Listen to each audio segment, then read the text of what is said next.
So with all the hashtag cap is a myth, it's sweeping the nation, by the way. All that talk and the Vikings clearing up cap space and restructuring everyone, this, that, and the other thing. A lot of fans have been asking, what about Anthony Barr? Like, why don't the Vikings restructure his pretty fat $10 million base salary that he's due in the second year of his behemoth 5-year, $67.5 million deal that he signed last offseason?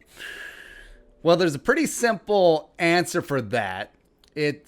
They're not sure that the Vikings want Anthony Barr back in 2021. And that's what it is straight up. Because here's what you do. You restructure players that you want around for the long haul. Because what you do is essentially kick the can down the road. Kick that dead cap money from this season to subsequent seasons, whatever is remaining on the deal. Now, if the player's going to be around, it's cool. I mean, that's why the Vikings restructured Danielle Hunter. That's why they've restructured Eric Kendricks twice. Hence, the future dead cap isn't really a big deal. Because if they're going to be on the team anyway, that's fine, as opposed to a player who is off the team, but you still are saddled with all of that dead money. So that's why they haven't touched Anthony Barr. That's why they didn't restructure Riley Reef. That was a straight up pay cut because the Vikings can get out of Barr's contract cheap next offseason. Because another Rob Brzezinski special. Let's show some love.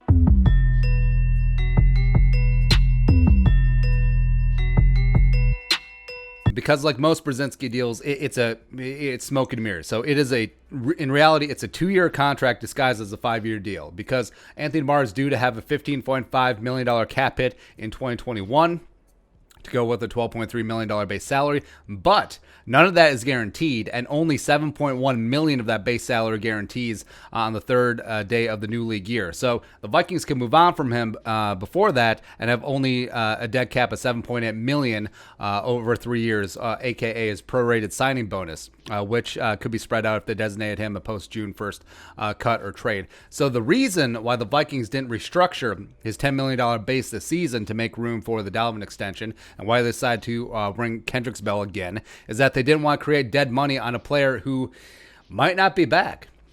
Because let's say that they restructured his $10 million deal, leaving a $2 million base salary in 2020. So they turned 8 into a bonus. 2 of that still sticks on the 2020 cap. They prorate it over 4 years. So instead of $7.8 million dead on the remainder of Anthony Barr's contract, you add another 6. So you have $13.8 million dead over the next 3 years on a player who might not be here.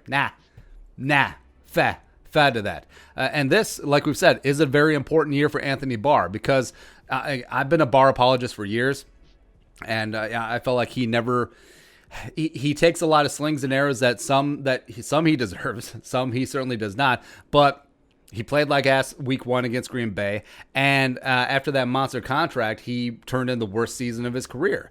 He ended up being PFF's 52nd graded linebacker in the NFL. That was the same year where Eric Kendricks rose. He was a numero uno. Anthony Peeler, number 1 graded linebacker in the league, and also where Eric Kendricks was 25 in some rotational duty. Also, Barr saved his worst games of the season last year for the worst time. So at Green Bay week 2, the wild card against the Saints, and divisional round against the Niners. Not great timing. So if he turns that in again, he's gone.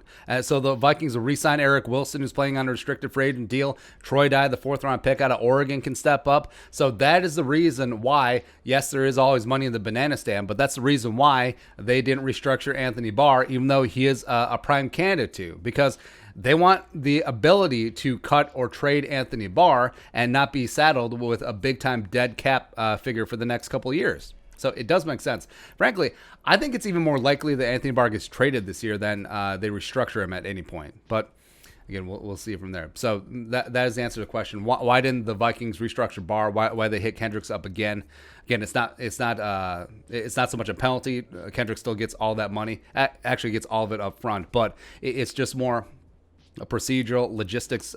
Because if Anthony Barr is not around, why have that dead cap number? Doesn't make sense.